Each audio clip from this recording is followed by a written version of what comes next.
Mire kumile mi akponcho ebonyigba TV ji le Ghana.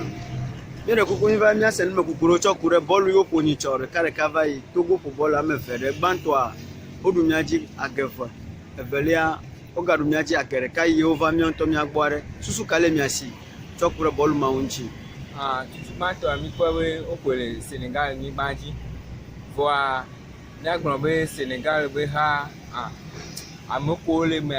o se nu bire e chan o le evolue ni mi kwawe etuke mu ko na ball ya ele ngona Togo to abile Senegal ha ga chan be ni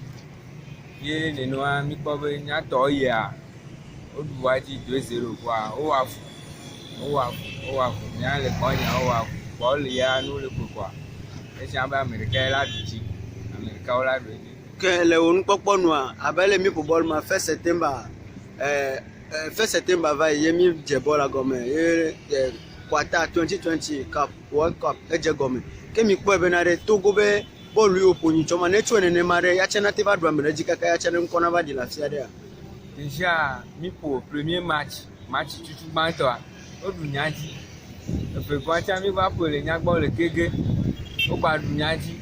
wa match ele amade. Donc ami ga ko ncho hamba echo kosra ivai echo kosra gbe ivai kro mi ga pobola reka Togo ga pobola kle Namibia o ga dum nyaji ke ave agereka goal de katimianchi nenere eleke mi ga po ya hanro e ma déjà mi ko be le pula me match o le sugbon mi po match am fe o du nyaji se fe wa mo popo le mi npo ge o nini be mi te du ji le pochi o menure a kaka be pa na te tofa boa leke mi agba me fe ani no azirika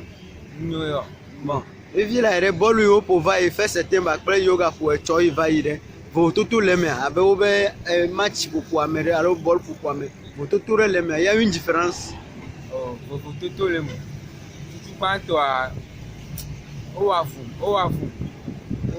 bile o wafu koya o fa nya gbo la home o ma wa dunyaji yo o ma dunyaji if ya yo va dunyaji chore e wo abe jumevi ne Togo vi ne re se se la me ka ne se ma gbo be efem to bo va dunyaji wa de ko mi nya koko